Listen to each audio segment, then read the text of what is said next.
ይሄ ቁርአን ብዙን ትምህርት ያስተምረናል። ዛሬ ሪዝቅን መንገድ እናወሳበታለን። ቀደምቶችን ይሄ ታላቅ ቁርአን አስደምሟቸው አልፏል። በነሱ ልክ ባላመኑት ልክ ቁርአንን ውበቱን ጉልበቱን የገለጸው የለም። አንድን የቁረይሽ እድሜ ባለጸጋ ላንሳ። ወሊድ ኢብኑል ሙጊራ አልመኽዙሚ ታዋቂ ሰው ነው።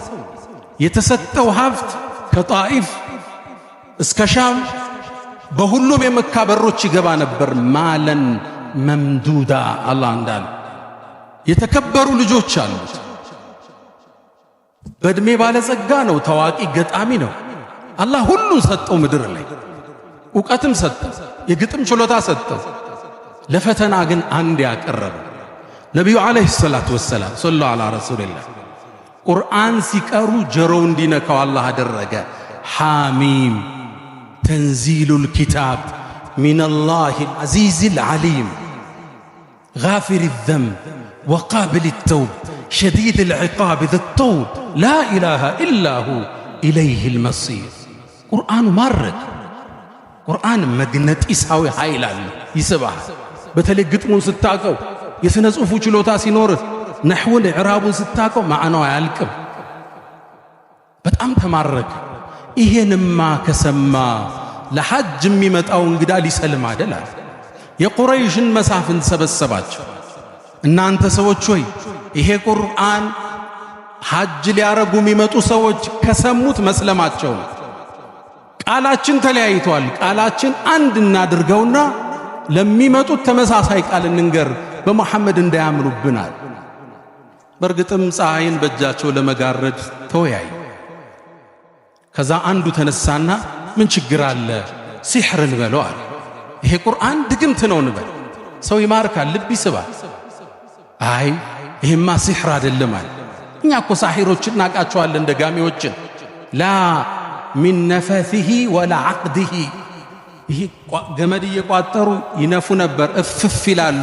ነፋሳቲ ፊል ዑቀድ። ሚን አነፋፉ አተሳሰሩ። ሳሒር አይመስልም መሐመድ አላቸው። ማን ያምናቸዋል? ልክ ሲያዩት ያን ጨረቃ ሳይ ማን ያምናቸዋል? ታዲያ ምን እንበል? አይ ግጥም ነው እንበላሉ። ቁርአን ይማርካል፣ የሚስባችሁ ቤት አመታቱ ግጥም ስለሆነ ነው እንበላሉ። አረቡ እኮ ግጥምን ያውቀዋል። ፈቀድ ዐረፍነ ሽዕረ ኩለሁ አላቸው። ግጥም እናውቀው የለ መብሱጠሁ ወመቅቡደሁ ወረዘጀሁ ወሐዘጀሁ እናውቀው የለ ግጥምን አመታትማ አረቡም ያውቀዋል። አያምኗችሁ። ቁርአን ከግጥምም ከስድ ንባብም መሃል አዲስ ቅብ ይዞ ነው የመጣው። ድሮ ስነ ጽሑፍ ሲረተብ ግጥም ስድ ንባብ ይባል ነበር። አሁን ሶስተኛ ቁርአን ተባለ። መሃል የግጥምም ይዘት አለው፣ ስድ ንባብም ይመስልሃል፣ ማራኪ ልብ የሚስብ ሆነ። ታዲያ ምን እንበል?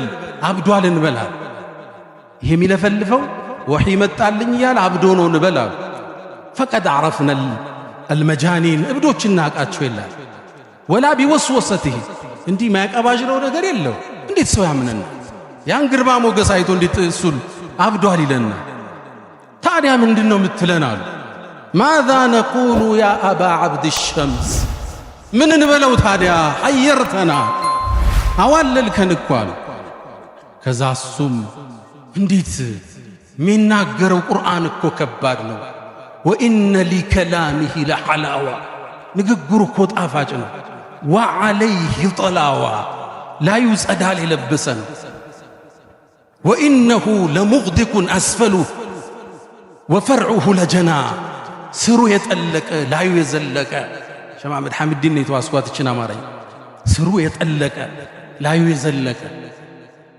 ወኢነሁ ለያዕሉ ወላ ዩዕላ ዐለይህ ከፍ ቢል እንጂ ከሱ በላይ የሚሆን የለም። ወኢነሁ ለያሕቱሙ ማ ተሕተህ ከስሩ ያለው የሚያደቅ ነው አላቸው። ታዲያ ምን እንበለው? አረብ ሊያምንብን አይደል? ያኔ እሱ ያን ዕውቀቱን ያን ግርማውን ተጠቅሞ ሰው እንዲሰልም መጋበዝ ሲገባው ፈከራ አሰበ፣ ወቀደረ መጠነ። ከዛ ማስተነተነ፣ ፊቱን ቀጨም አረገ።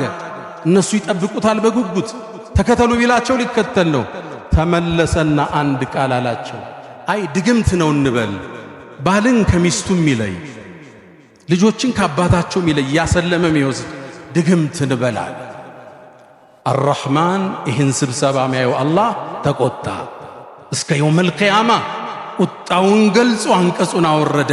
ዘርኒ ወመን ኸለቅቱ ወሒደን፣ ያን ብቻውን የፈጠርኩትን ሰው እኔና እሱን ተወኝ አንተ መሐመድ። አላህ ቁጣው አየን። ዘርኒ ወመን ኸለቅቱ ወሒደን፣ ብቻውን ከናህዶት ፈጥሬው ወጀዐልቱ ለሁ ማለን መምዱዳ፣ የማይቆጠር ሪዝቅን የሰጠውትን ጣኢፍ ላይ የእርሻ ማሳ አለው። ከሻም አገር የንግድ ቅፍለቱ ይመጣል። ንግዶቹ በሁሉም የመካ በሮቹ የሚገባ ባለጸጋ ወልዚ ይሉታል ነጮቹ። የሀብት ጥግ የደረሰ ማለት የተዘረጋ ሀብት ያደረግኩለት። ወጀዐልቱ ለሁ ማለም መምዱደን ወበኒነ ሽሁደን፣ ልጆቹ ደግሞ ለሥራ ለሪዝቅ አለዱ ከጎኑ ናቸው። ሀብታቸው ብዙ ነው። ከአባታቸው ጥግ ሆነው የሚቆጣጠሩት አብረውት ነበር የሚወጡ። ግርማ ሞገሳቸው የማማራቸው የሀብታም ልጆች፣ እሱ የተከበረ ባለ ሀብት ከዙሪያው ያሰለፍኩለት። ثم يطمع أن أزيد፣ ደግሞ እንድጨምረው ያስባል። ከላ በጭራሽ አላለ። ለምን? إنه كان لآياتنا عنيدا፣ እሱ በርግጥ ባንቀጾቻችን አስተባብሏል፣ ደንበር አልፏል። إنه على الله ክስተቱን እዩት። إنه فكر وقدر፣ አሰበ ቁርአንን ለማስተባበል። ወቀደር መጠነ ثم قتل كيف قدر፣ እንዴት እንዲህ ያስባል ይመጥናል። ثم عبس وبصر፣ ፊቱን ቀምጨል ፈታ ያደረገ ምን ልበለው። ثم أدبر واستكبر፣ አስተባብሎም ከእስልምና ሸሸ። ከዛም ብሏል فقال إن هذا ይሄ ቁርአን إلا سحر يؤثر إن هذا إلا قول البشر፣ ይህ የሰው ልጅ ንግግር ነው፣ ድግምት ነው አለ። አላህ አንቀጹን ቋጨው። ሰኡስሊህ ሰቀር፣ ጀሃነም ራሷ የምትፈራው ሌላ ጀሃነም አለ፣ ሰቀር የሚባል እሱ ውስጥ ጨምረዋል። እውነትን አውቆ ይህም ብርሃን አይቶ እውቀት አላነሰው ሲሳይ አላነሰው፣ ግን ማህበረሰቡ ምን ሊለኝ ብሎ ከእውነት ፍጻሜው ተበላሽ።